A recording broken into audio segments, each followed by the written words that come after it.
Yeah. Hey. All right. Hey. Yeah, I mean. So we about to take off. Hey.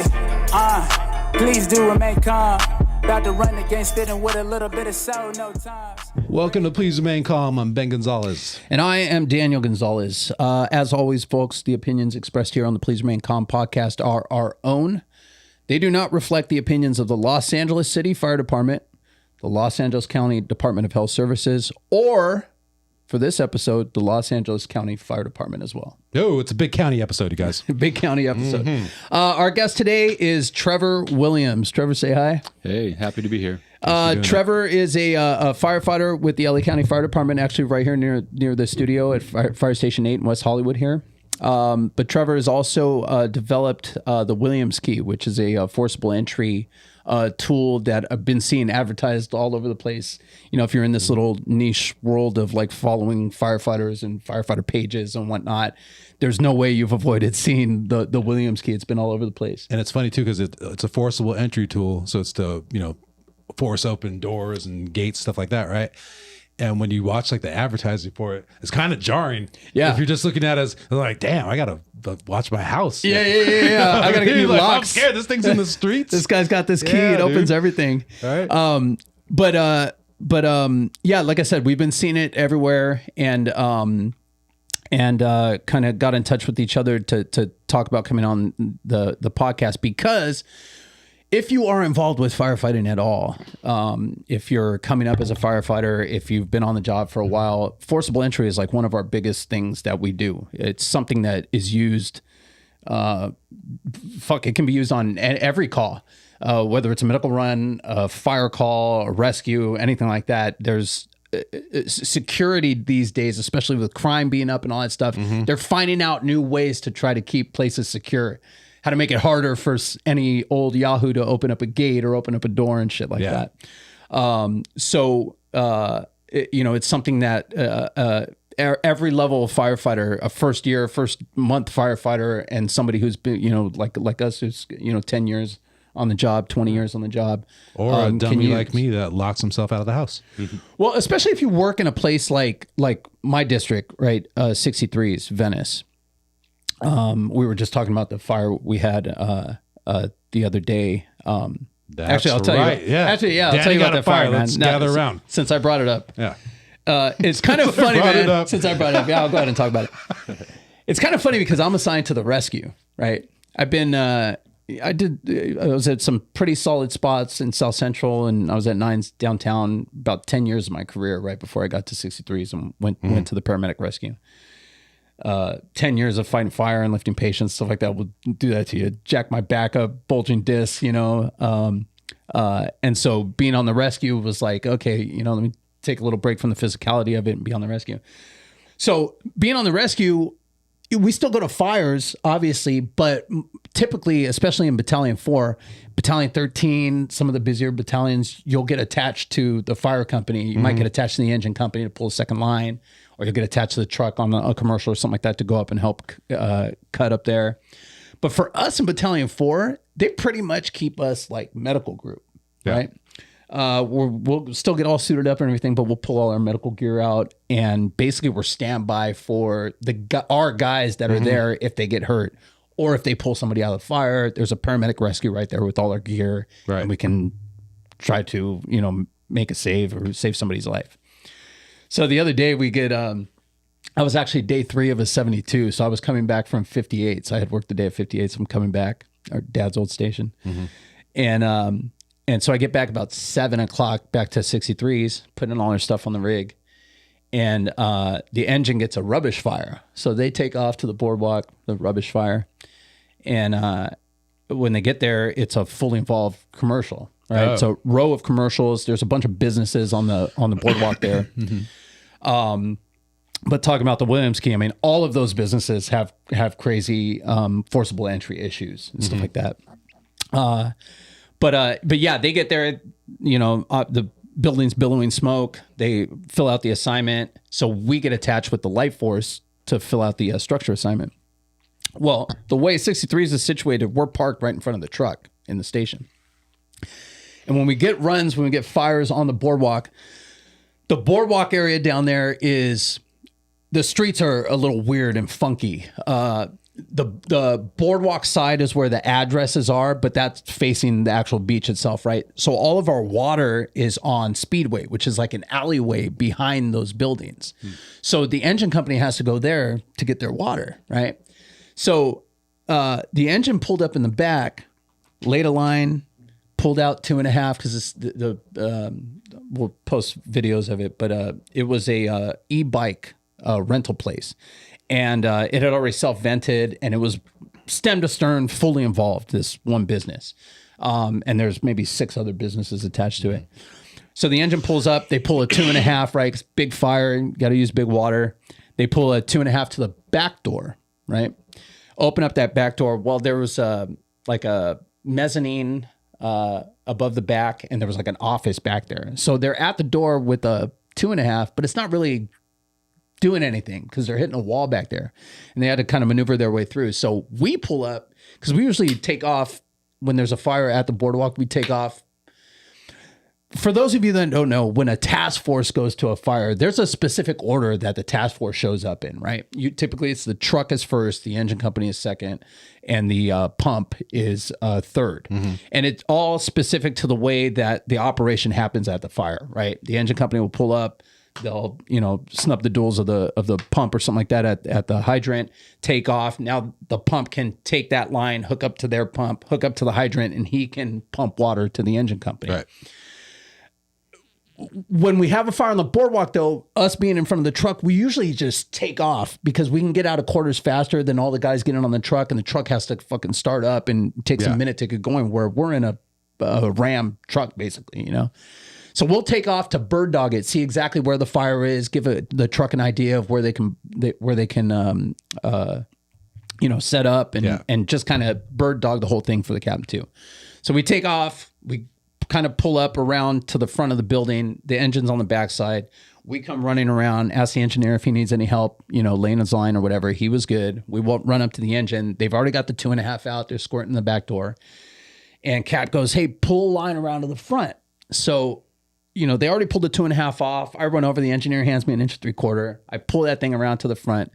Keep in mind, I don't really fight fire anymore, really. You know what I mean? How long has it been? Occasionally we'll go, the extent of it when I fight fire these days is like, I'll lay a line for the engine because we're usually, pulling up behind the engine. On a nozzle, something ripping, how long has it been? A solid 7 years, dude, since I've really been in there, like doing it. You know what I mean? Like I'll do ancillary stuff. Like I'll finish some forcible entry around the house, or if it's a single family, or we'll go around and cut the rest of the place open or something like that. Put a couple lights for the guys, maybe pull a backup line for them, get a protection line up to the guys on the, what I mean? You're doing ancillary stuff. Yeah. But I don't really go into fires anymore, right? So I pull this 1.75 inch around, and luckily it was the last business on the end of this row of commercials, right? So you take the line, I run it all around, pull it, you always pull past, so you have a little extra hose. And I come around, luckily the front rolling steel, what happened was the owners were like staying in there, right? They had like a loft up top. And so they heard this popping. We think was probably one of the batteries going off, right? And got their stuff. They saw a fire started. They ran out and they opened the front rolling steel and pulled. There was like maybe 30, 40 e-bikes in there. Pulled a handful of bikes, maybe 10 bikes out.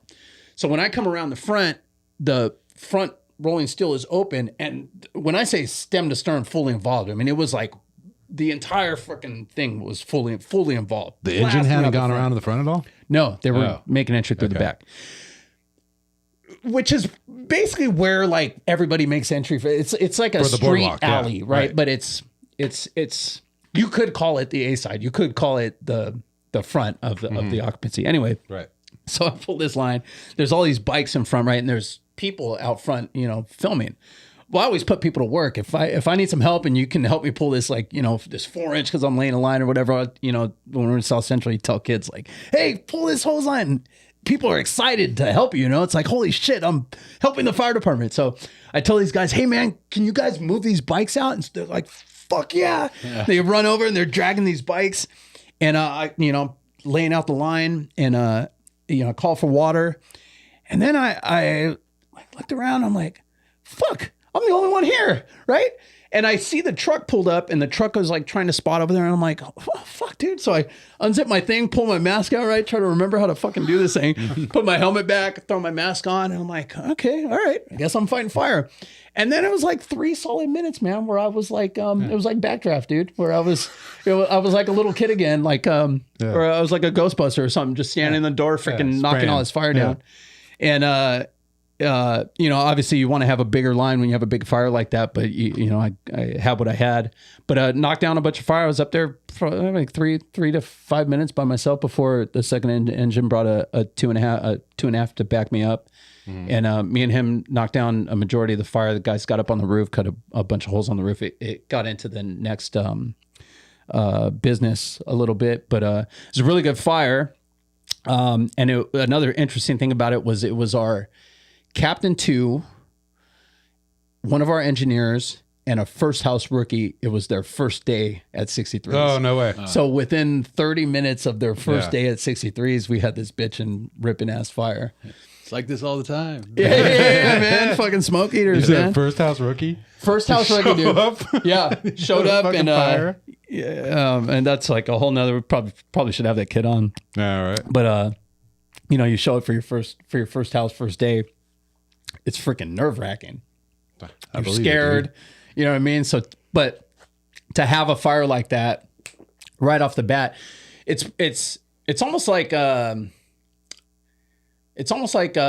brought up the military in the last episode, right? It's almost like the military, like going through an experience of a battle or something like that with the military. You build a bond with people when you go through something like that. So for a first house rookie to show up, and he did he did an okay job. You know, scary for him, but good thing overall. You know what I mean? Because it helps you kind of relate out of the way and meld with your coworkers. But anyway, that happened. I just thought it was funny, man, because I'm like, I was talking about this with my partner too the other day. Like I told him, I go, yeah, God, you know what's funny, man, is I feel so like removed from actual firefighting these days.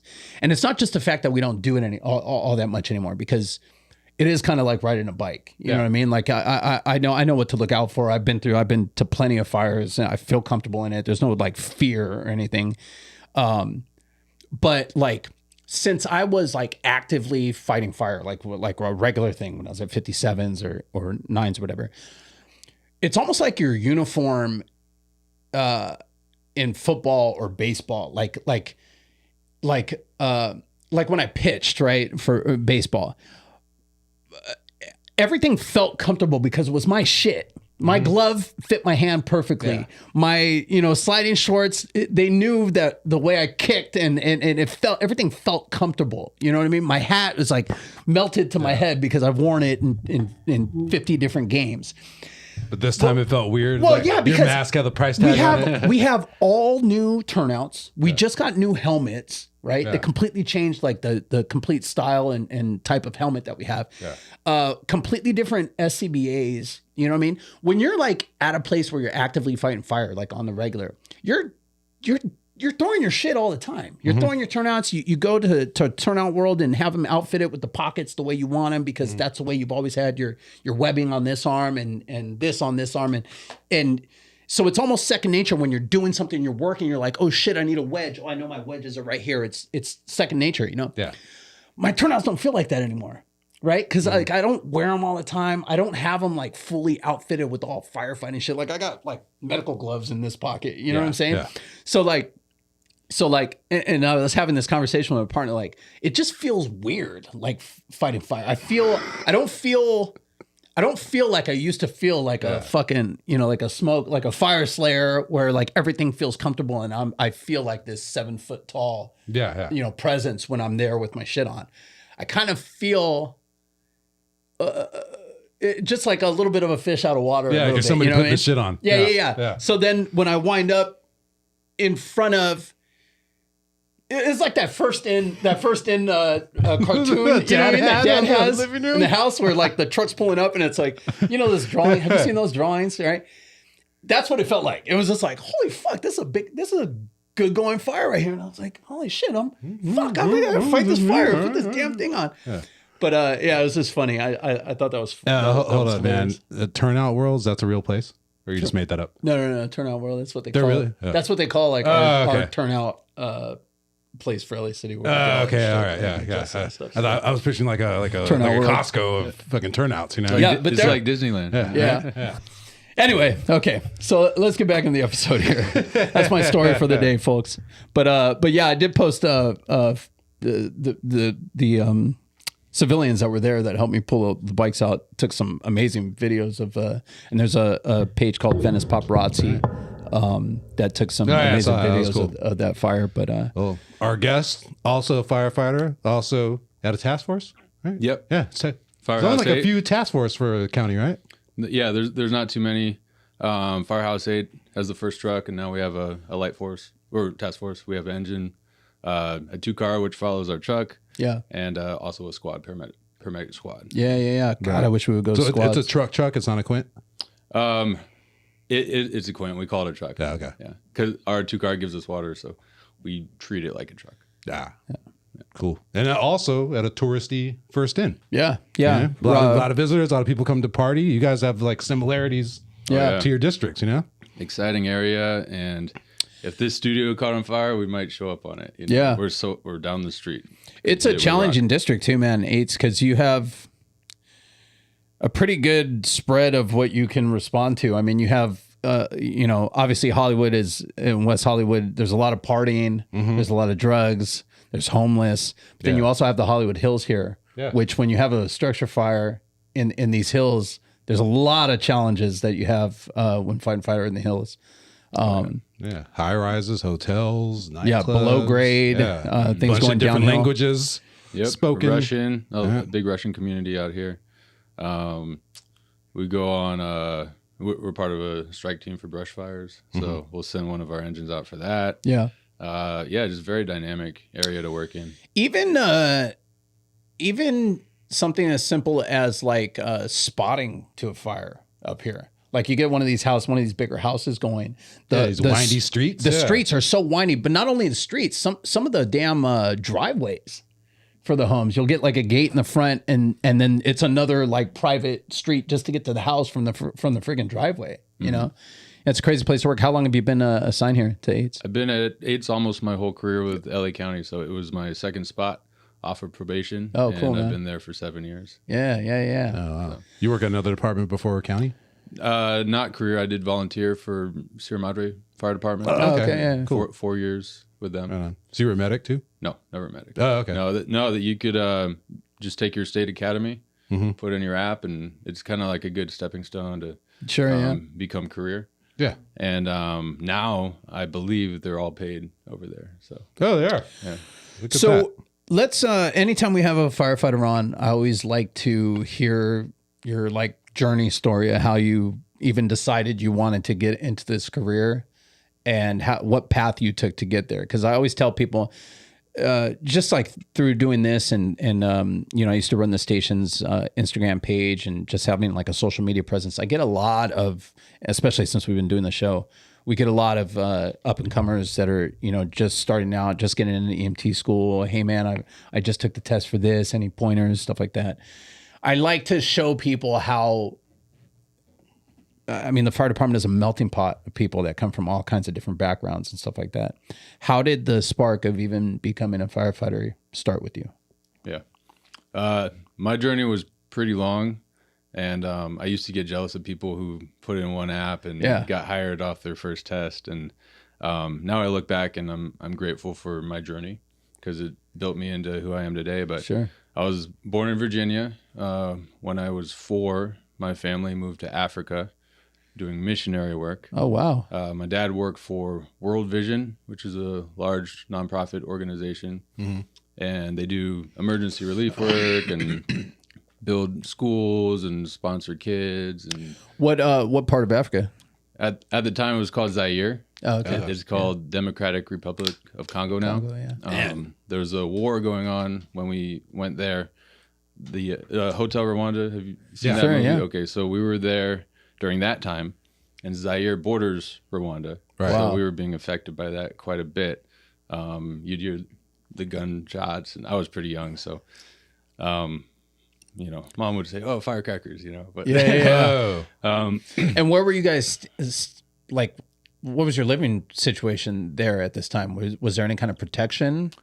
Yeah, because you were there with the. So we were in Lubumbashi, Zaire, and it's kind of like more of a city setup, but we had a wall around the house, barbed wire on top of that, a gate, a guard at the gate, a guard dog. So that's how it was for most of the missionaries and people who were not local. That's how they lived, and if you had the money to protect yourself, you would.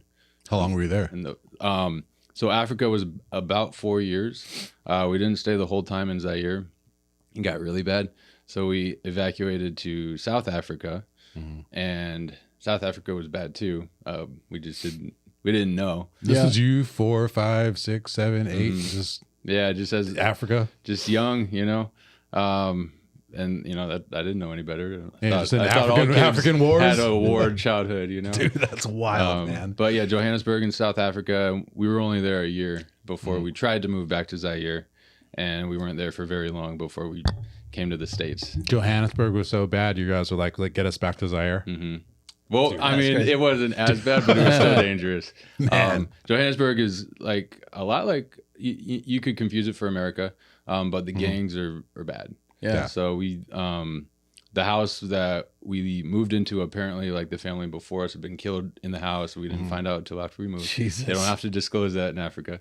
They do here, but we had like panic buttons on our like necklace, panic buttons, and man, we just had to like keep an eye out, be careful. Didn't go out at night, all that stuff. Your dad never questioned this line of work? You know, he called by God, you know, so he was trusting. You know, he put his faith before everything and trusted that God would take care of us and the family. And any brothers and sisters? I have 2 younger sisters. Okay. We're all 7 years apart. So my youngest sister never made it to Africa. Yeah. But the sister closest to me in age, she was, Oh, you have a sister 7 years older and a sister 7 years younger? No, they're both younger. 7, so, okay, 7 and then 14. I guess 14. Okay. So that was Africa. From Africa, we moved to Connecticut for a little bit. I was going to middle school. And you're what, 8 years old, 9 years old at this time? Yeah. How was that to adjust to Connecticut after? Oh, culture shock. Bro. Yeah, big time. I think my favorite things were like a Burger King slushie, like that was amazing. Never had like cold drinks or anything really. And movies. We didn't have movie theaters in Africa, so and to this day I still love the movies. Yeah, me too. So those are big, and then I was able to like hang out with my friends more. It was safer to go out and just do fun things and not worry about it. You basically just had to be in the house all the time before. Yeah. Damn. So so I was there until I was 12, and then we moved to Haiti. And for those of you who don't know, Haiti is an island in the Caribbean. It's attached to the Dominican Republic. Together they make up the island of Hispaniola, and it's about 565 miles south of Florida. This is after the earthquake? This is before. Before. Yeah, okay. This is before. So in this period where you're in Connecticut, your dad still wanted to do missionary work the whole time? It's like, I can't He's be like, here I gotta anymore. find another country. This Connecticut bullshit. He took a break. Damn suburb. He actually worked for like a health food company and a homeless shelter in New York City. So it's always helping people and that sort of thing. Dude, we got to have you back with your dad. Oh, my dad's an amazing guy. He's in Connecticut right now, so they live over there. But if he comes and visits, he's a very interesting guy. Yeah. So you guys, life's going along in Connecticut, movies, Burger King, things are cool, and then he's like, "We're moving to Haiti." Yeah. That was a tough one for me because I'm sure at that point, you're like 12, you have all your friends are everything to you, right? I had a good friend group, and that was like I was all about it, right? Yeah, just enjoying the American good life, hanging out with my friends, and then we go to the poorest country in the Western Hemisphere, Haiti. Yeah, which is also a very dangerous country. Most kidnappings per capita in the city that we moved to, and Jesus, yeah. So there's like a big like AIDS problem too, right? Yep. Yeah. Just like it's like a condensed Africa. I would compare it to Africa of the West. Yeah. Yeah. So yeah, we ended up moving there. Same thing. World Vision had called him up and wanted him in Haiti, and so along the same lines of work, emergency relief work with World Vision.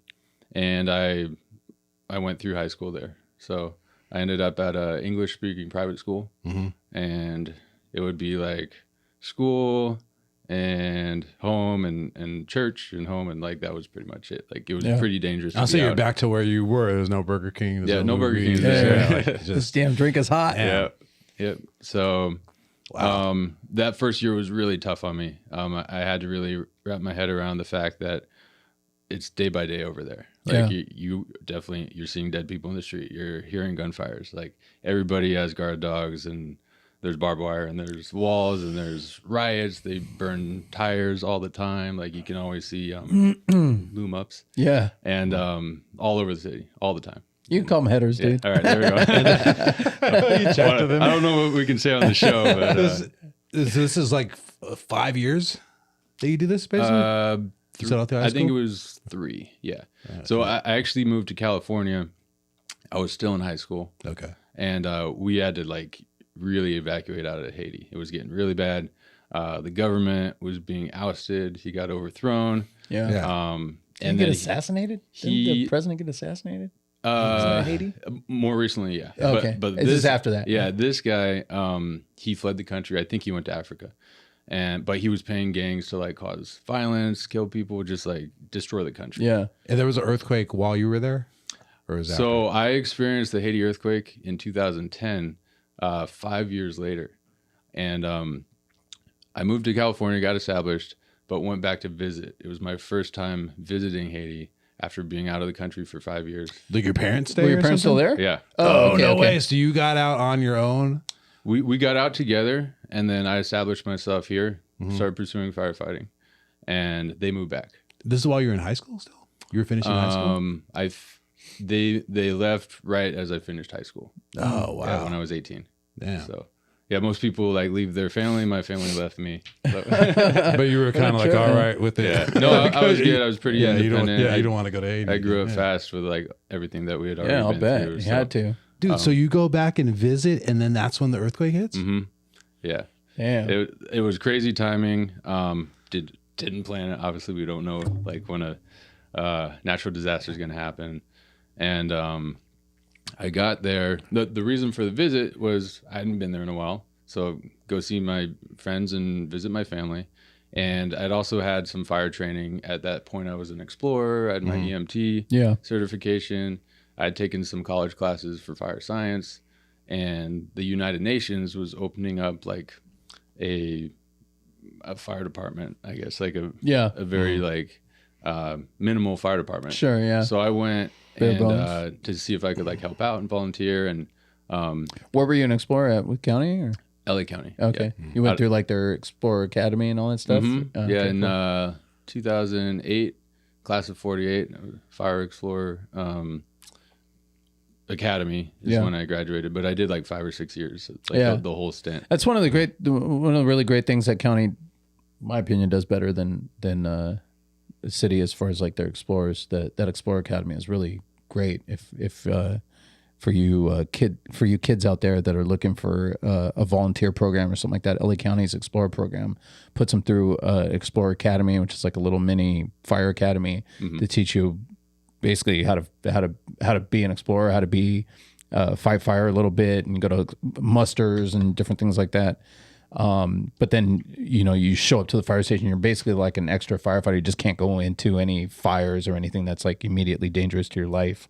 Right. But it's a great program. So yeah, I would recommend. That's the first thing I would recommend to anyone of age who wants to be a firefighter. 15 and a half to, I think you can't be older than 21. 21, yeah. Yeah.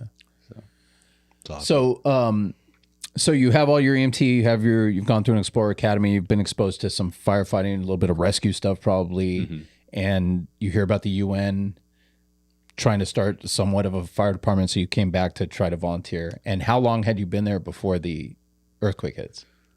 I think it had been like maybe 5 days. Oh, really? Right when you got there, huh? So what I had to end up doing with the UN, the United Nations, is they still wanted me to come in and interview, even though I'd like taken the time off, like bought the plane tickets and everything. I figured if they didn't want me, I'd just visit, hang out down there. But I got there and I was like, I want to get to work. Like my interview's not for a week.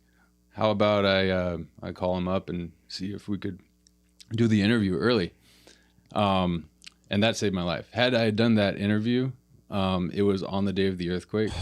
Whoa. During the time of the earthquake. And everybody in that building died. 300 people died. Whoa. Holy and I would have been there. Dude. So, the building collapsed? Yeah. Oh, yeah. Jesus. So we did it the day before. You would think the United Nations building would be the one that they put some steel in there. Yeah, seriously. Well, I don't know. A lot of buildings, even with steel, came down. Yeah.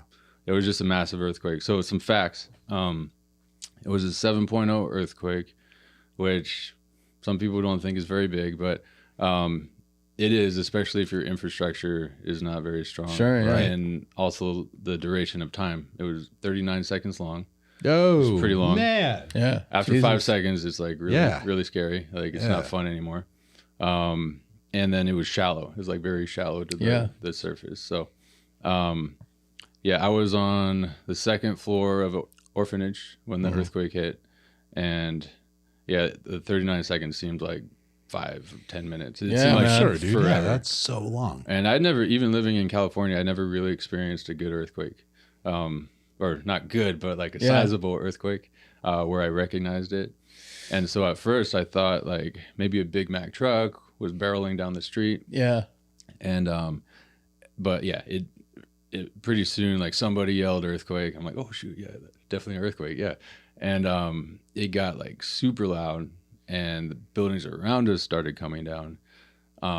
So being on the second floor, I'm like, okay, I gotta survive this. Like, what do I do? So I saw a truck down below. I was like, all right, that's gonna be my escape. I'm gonna jump on the truck if I need to, but I'm not gonna jump if I don't need to. Because there's also there's 110 kids in this orphanage. Yeah.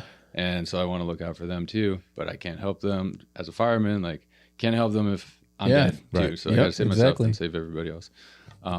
And the second floor was all special needs kids, so they couldn't self-rescue as it was. Yeah. But kept shaking, and dust was flying up in the air. It was getting loud. Other buildings were coming down. Everything in our building was like off the walls. Cracks were coming in the walls, but our building didn't collapse. Jesus. So we were like very fortunate. And as soon as it stopped, we evacuated out all the kids. There's walls around these buildings, so the walls didn't fall either, which was great. But we had to find an area away from the wall and away from the building where we could like sit down away from the collapse zone, be out of the collapse zone.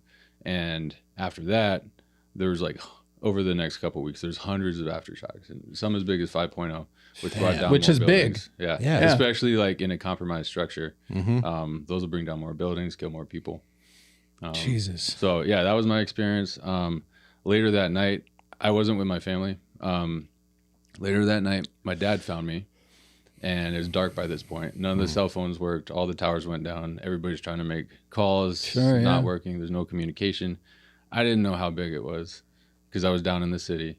Nobody really knew at that point how big it was. But this was the largest natural disaster in modern history. 300,000 people died. Yeah. Jesus. Over 1 million were left homeless. Over 1 million were injured. Like it took out like almost the whole country. There's 7 million people in the whole country. Yeah, they never recovered. Yeah. So my dad found me that night, and he like pulled me aside. He's like, Trevor, I gotta talk to you.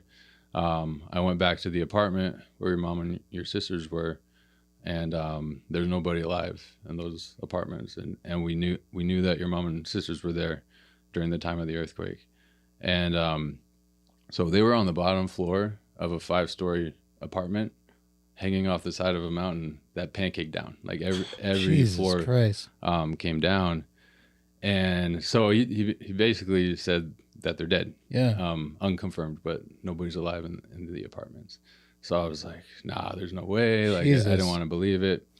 And he had a vehicle, and he took me to his pastor's house, which is up the mountain, to try and find a satellite phone where we could get out, talk to the States. Yeah. Oh, and a fun fact about my dad, he was the director of World Vision Haiti at the time, and he was the first point of contact that the U.S. had with Haiti. So CNN, Wolf Blitzer called, got a hold of my dad, had him on the line.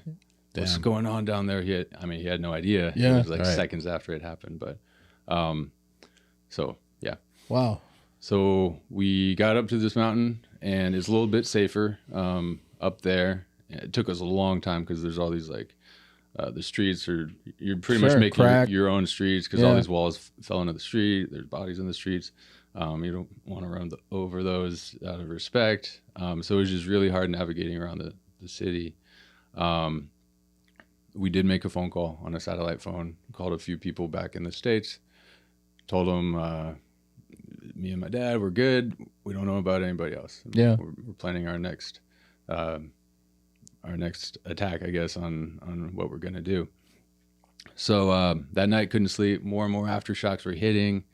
And I just wanted to believe, like, I was trying to like reason it. You know, like, oh, maybe one of them made it out, you know, or like, I was trying to be hopeful. Sure. And the next morning, early, got up, and I was just waiting for like sunrise because like I wanted to get out there. Yeah. Hadn't slept all night, and I was telling my dad, "Come on, let's go." And he's like, "No, we got to eat. We need our strength and stuff." And I knew he was right. So sat down, we ate, and he starts talking about funeral plans, and I was just like, oh, that's when it hit me really hard, because up until that point, I was like trying to believe, you know, that they could be out there, they were gonna be okay, and here he is talking about funeral plans. He plans really well, so like that's how his mind works. And stuff, and he's very practical. But yeah, so I had to get up. I hadn't cried or anything for my family yet, and I got up and I left the table. I walked out to, there's a little balcony at this house overlooking, we're up in the mountains overlooking the city, and it's my first time seeing the city in the daylight. Yeah. After the earthquake. Yeah. And it's so vivid in my memory. I still like remember it to this day. This was 13 years ago. Yeah. The sun is rising. There's smoke everywhere. The earthquake created a lot of fires. Sure. And then just like wailing. So you could hear people crying and like people singing and trying to console each other, and still like a haze of like debris in the air, like dust and stuff. So yeah, I just remember that, and that's when I started to cry. Like I saw all that imagery and like all hit you, huh? Yeah, one for my family, and then two for the country, because they just all experienced like so much, and that's when it became a little bit more real, that it wasn't just like a tiny earthquake that like affected a few people. This hit the whole country. So from that point, we drove down the mountain to my dad's office to go get like shovels and water and some supplies to go dig, go find them. And we pulled in the front gate, and as we're pulling in the front gate, my mom and both my sisters come hobbling in the back gate. Jesus. And they're beat up. They're covered in debris. They're like powdery white, like with like injuries, blood injuries, like showing through the powder. And my sister, the older sister, is barefoot, and she's holding my mom, and they're kind of hobbling together. And then at first, I didn't see my youngest sister. She was 4 at the time, and I was like, oh no, maybe she didn't make it. But somebody else brought her in, and she was barefoot too, and she couldn't see. She had all this like debris in her eyes. And oh man, they're all good now. Jesus. Whoa. Took a lot of like, there's some PTSD, involved with all that. So Jesus. Took a few years, but they're all doing great now. That was a roller coaster of a story, man. It really was. I wasn't sure where we were going with that. Yeah, I know, right? I wasn't ready for this. You sat down, man. God, what an experience, man. I mean, you go through, like on the fire department, big incidents, or,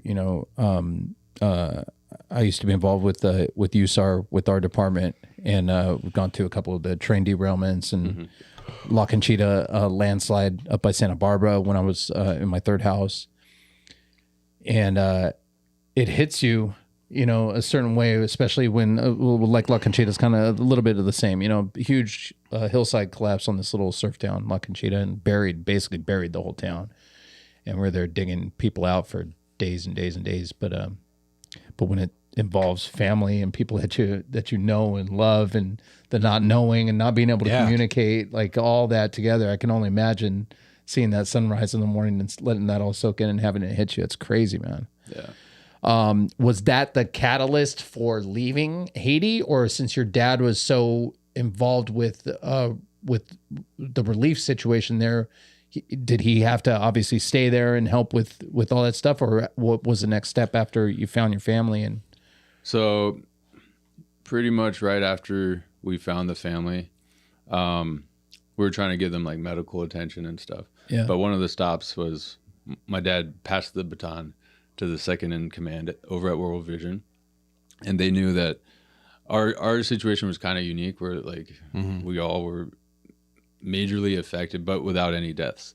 Right. And so they knew, like, and he had already talked to America and everybody that he reports to. Yeah. They're like, my dad's name is Frank. There's Frank, take care of your family, and pass the baton, Yeah. So he did that, and we made our way over to the U.S. Embassy, and they got it was the Air Force who evacuated out my dad, my mom, and my two sisters.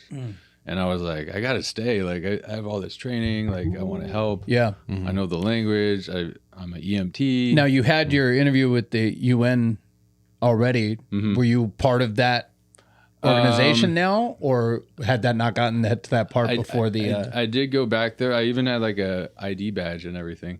But from that point on, I was trying to fit in where I could be the most effective. Sure, yeah. So initially, it was with World Vision. They're like, "Oh, Frank's son, he must be like just as good as Frank." And yeah, he knows not everything. the case. Yeah, yeah. And I was 19 at this point. Yeah. So I was young, and they had me like in charge of food distributions at World Vision, and we tried this 2 times. Both times it was a disaster. Like, we got totally overran by people. Yeah. We'd show up with trucks full of food and water and try and distribute it, and it became very dangerous very quickly. Yeah. And the first one especially, like, it was scary. And so I was like, pack it up, we're out of here. And it was hard to get out of there. Like, people were like rocking the truck and jumping on top of us. And so the second one, I was like, okay, we need like multiple exits. I want like armed security with us, like very orderly, like have people come in. And we tried that, and it worked for a little bit, and then still like it got out of control. No shit. And you're 19, and you got to figure out like what's the time for us to bail. Yeah, dude. So yeah, I called it. I'm like, oh, they're not getting food then. So from there, I was like, I don't think like this is where I need to be right now. Yeah. I have other skills that are more effective.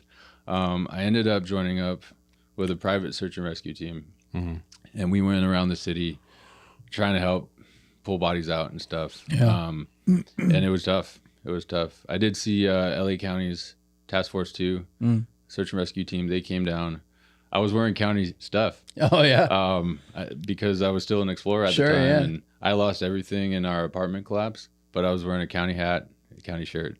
Yeah. And I saw them at the U.S. Embassy fly in, and I was like, "Hey guys, county!" Yeah. And so I asked them if I could like help them out, and they're like, "No, they got so many rules and everything." Sure. Oh yeah. It crushed me a little bit, but in my heart, I was like, "Okay, one day I'm going to be a firefighter with county." Yeah. And then, but I've been through the Explorer Academy, sir. Explorer. But eventually, I did get on the task force with LA County, and that's like 2 more years of classes and everything. But anyway, to backtrack, I worked with a private search and rescue team. We pulled body parts out. We didn't find anybody viable, and then I ended up meeting a helicopter rescue team at the airport, or not rescue. They were just there, like they were wealthy. And they brought down 3 helicopters, and they just wanted to help. And I like gave them my pitch, like I was here during the earthquake. I know the language, like I could probably help out a little bit. And so they let me on their helicopters. Oh, nice. And that was the most fun and most effective work that I did while I was down there. Because all day long we were loading up bags of food and hovering and dropping them. And we'd drop them into rivers and people would just come out of the woodworks. That's probably the best way to distribute food. That was pretty good. Yeah, we had to figure it out because sometimes we'd land and people started like jumping in the helicopter. It got real dangerous. Man, that's so crazy. At one point, the helicopter took off while I was still on the ground. I had to jump in as it was. Oh my God! You grabbed the thing. So it was like a movie. What? Yeah. You TJ hooked it up, dude. That's crazy, man. Yeah. So that was great. Good work. I worked at some hospitals. They wanted my national registry card. Oh, no these shit. are like MASH hospital tents from University of Miami, big tents. And I had gone back to our apartment collapse, pulled out my wallet. Somebody else had already found it because they go and loot. And they took my money, but my wallet was sitting there. And it would have been deep, like farther in than I would have wanted to climb in the building. Yeah. And but I got my beat up national registry card. Perfect. And my wallet. And they looked me up and they were like, all right, cool. You can do whatever you want now. So I was like starting IVs, like pushing drugs, helping with surgeries. We took a kid's eye out. We were cutting legs off. As an EMT? Yeah. But they're like, you're not an EMT, but you're in the club. You know anything about eye surgery? Trauma surgeon now? Yeah, dude. No, I don't know anything about eye surgery, but I'm a quick learner. So you just pull it up? Okay. Yeah. That's crazy, man. Yeah. So that, and we did some rubble removal too. So people didn't have water. So we cleared out some wells and stuff. So we could get water again. So how much longer did you stay? It was about 3 weeks. 3 weeks. Yeah. And then you back to LA. So I didn't have a lot of communication with my family at the time. I wasn't sleeping very much. I was just trying to be as effective as possible. And like you had mentioned earlier before we started recording, doctors come in and they only stay for like a little bit of time and then they bounce. Yeah. And so at one point at those hospitals, I had the most seniority. Like I'd been there. I'd been there the longest. So I was in charge of orthopedic surgery. You're a medical director. And so, not really, but people would burn out quick because there's just so much work to do. And you'd work until you couldn't work anymore. And then you'd go take a nap, find an MRE, eat some food, and then get back at it. Because even with all the like crush injuries and like people that they were digging out of the rubble, all the prisons broke open too. And so all the worst people were out there being violent. So there's like gunshot wounds coming in and like gang violence coming in on top of all the other violent stuff. So after about 3 weeks, I was like, okay, I think it's time for me to go home. And I just showed up at the airport. Everybody told me like, there's no way you're getting out of Haiti. There's no like commercial airlines flying through here. People have been backed up at the airport for weeks trying to get out. Like your chance was at the U.S. Embassy, initially that was your golden ticket out of there. I was like, my golden ticket was to stay here. But so anyway, I showed up at the airport and didn't have my passport or anything, no money, like had lost all that stuff. And I was like, I'm just going to walk as far as I can through the airport and see if I get stopped. Me. Yeah. So I did. I walked. Security didn't stop me. I walked through all the checking. They didn't stop me. Nobody asked me for a ticket. There weren't any tickets. Yeah. I got all the way out to the tarmac. And there was people with like sleeping bags and tents and luggage who had just been living out there waiting for any flights. Yeah. And there's like these little private charters that would come and go. And then giant relief like China and Japan and like all these other countries would come and drop food, but they wouldn't take people out of there. So within 30 minutes, I was on a private charter airplane. Somebody came up to me and they're like, hey, we got one more spot. Like, we felt like we should ask you. And I was like, okay. Thank you. I'm on it. So it was clearly like a path was being paved for me to get out of Haiti because nobody was getting out. Well, I mean, the whole story, man, sometimes like, you don't really understand the path of your life until you stop and look backwards, and see how you got to where you are and prepared for the things that life is throwing at you, But it's just such a trip that so far in your life, you've gone through all these experiences that ultimately prepared you for this whole experience in Haiti. Yeah. So that's what I'm saying too, because you said you had a long path then to become a firefighter. I would think you sit down at an interview and you lay on this story. Yeah. You know what I mean? Like, Light up a cigar. Welcome aboard. Take a seat, boys. I'm going to tell you a story. That's what I'm saying, man. Yeah. This is wild, dude. So you came back, because we got to kind of try to cover a lot of ground in 15 minutes here now. Got it. Yeah. You went to, because usually people don't go to Sierra Madre first. Right. Okay. Yeah. So to get hired, this is my career path. Explore first, and while I was doing that, as soon as I turned 18, as soon as I could put in my application, I put in with LA County, because that's like what I've been learning, and I liked it. I knew I liked it. But throughout it took me 7 years to get hired. Yeah. And I applied to 60 different fire departments. God damn. Flew all over the country. Even with that. Flew all over the country. Tested for New York, a lot of places in Texas, Washington. But it ended up working out with county. And I was watching, you had Tyrone on here, a friend of mine. He went through the same thing, 2008, all the hiring freezes were going on. About that. So I was being affected by that as well. Every step of the process took a year or two. Yeah. The written test, the oral, the medicals, medical labs, another medical, the background labs, another background. So it just took a very long time. But I was persistent. I kept my nose clean, stayed out of trouble. I was working as a carpenter at the time, commercial construction, and I was treating that like I was a firefighter. Like I'd throw my ladder like I would at the fire department. I'd set up my extension cord like I would a hose lay. And that too, like how much working in construction probably helped you as a firefighter as well. So I highly recommend a trade for anybody trying to get on the job. I tap into that almost every day. And that's kind of where the Williams. I was going to say, that's how you get to your business here. Yeah. So now you're on the job, you're working as a firefighter, you're here at Eights. How does the Williams key come to be? So from my construction background, I was really good with locks. I've got like almost like an x-ray vision when it comes to doors. And we never know what's on the other side of a door, but I know it should be on the other side of the door. So that gave me an advantage. And I was always making my own tools, and I had my toolkits and bags of just elevator picks and all sorts of things to get into all sorts of different types of doors. And a crude version of the Williams key is something I'd made a long time ago. And it's like, some of this is common knowledge, it's just a piece of metal. And we're just trying to jimmy a lot. So, we've had a square on, hold it up so everyone can see it there. It's like a framing square. And we do custom engraving, so this will go over to your station. Appreciate it. But it started out with non-painted metal version of this, and it has a shove knife on this side, which if you can visualize the strike of a lock, you can grab it with that and toggle it. And then if there's anti-vandal plate in the way, this side will reach behind that. And this will push your strike or your slam latch out of the way.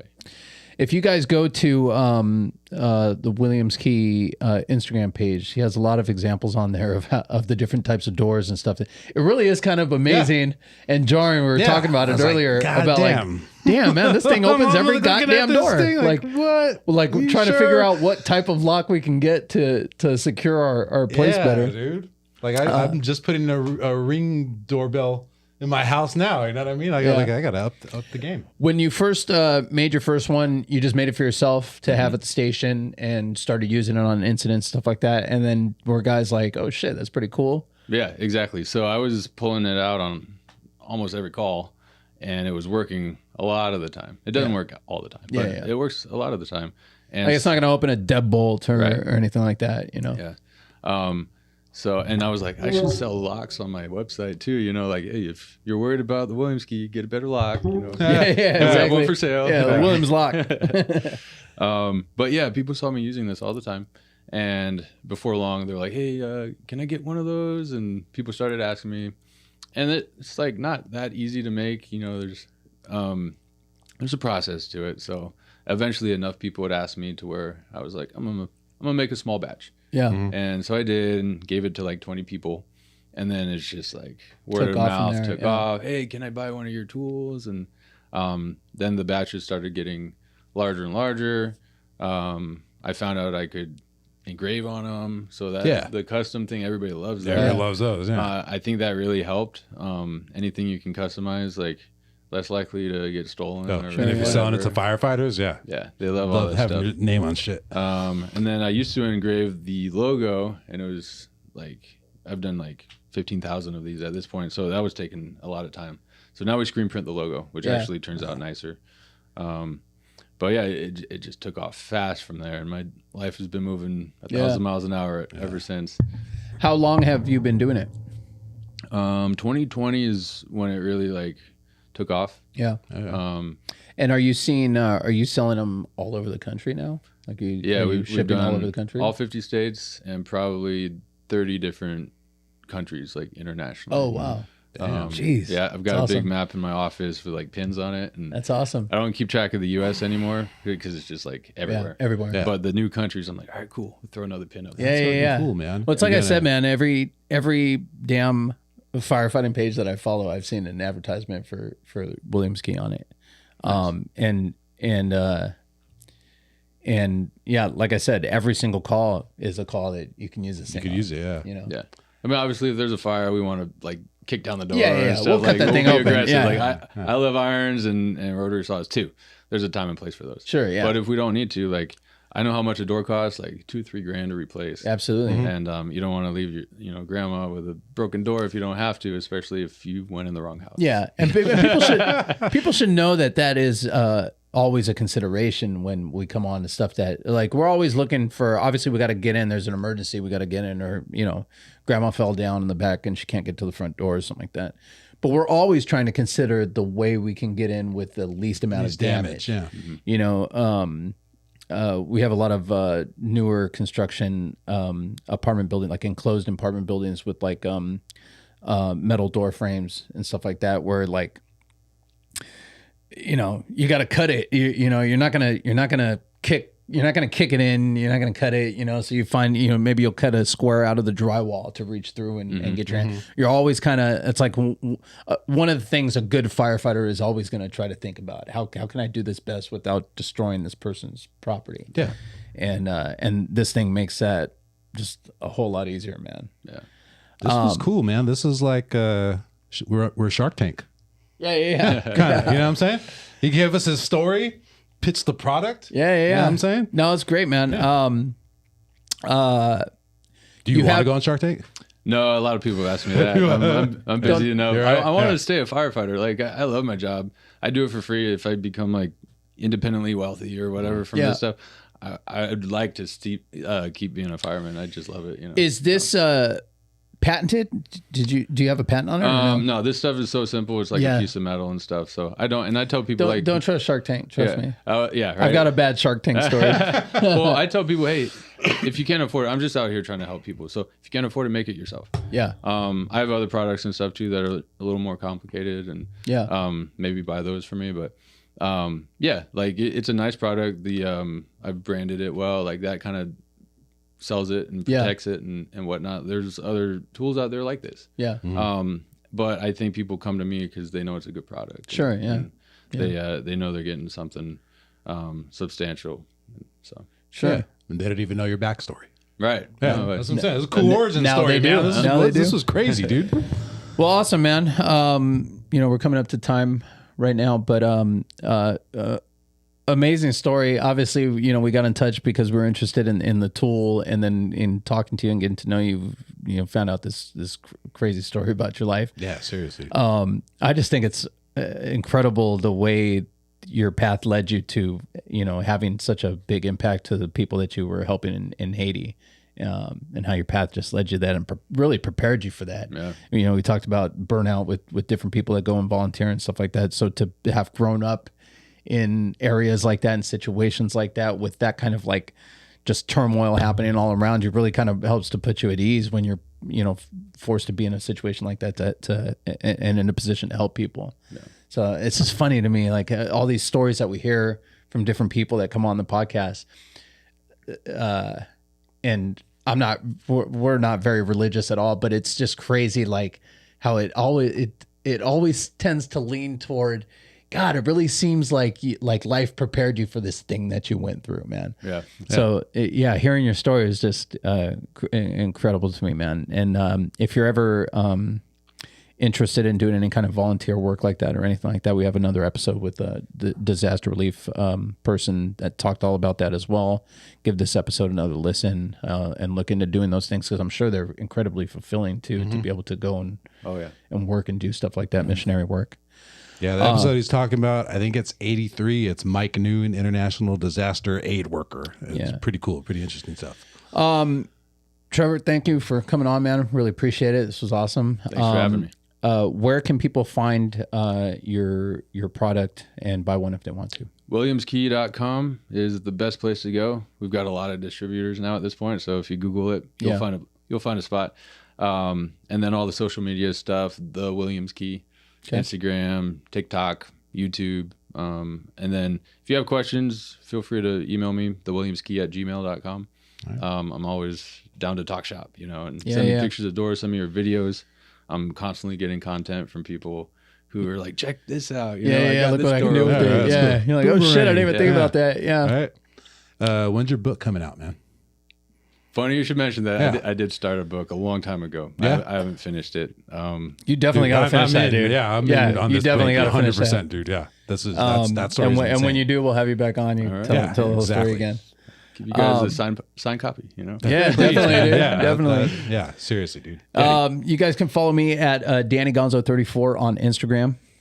You can follow me at Ben9Humor, Ben9Humor on Instagram and Twitter. You can follow our show at PRC Pod on Instagram and Twitter, or at PRC Podcast on TikTok. You can email us if you have questions about the Williams Key as well. Contact prcpod@gmail.com. We also have a Shopify store.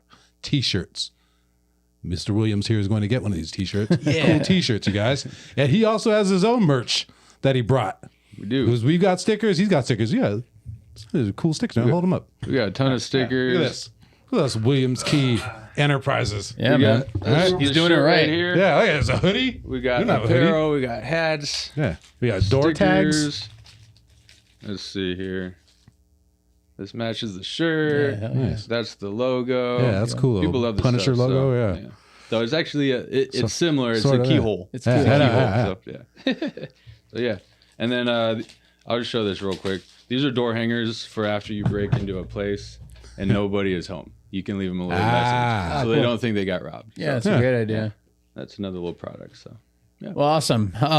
Listen, guys, I really appreciate you listening to the podcast. If you took the time to listen to this whole podcast, please like, comment, all that stuff helps us with placement of the podcast, helps us to grow. We're still trying to grow an audience here. So all of that helps. We really appreciate you guys listening, and we'll see you next time. Yeah. Thank you.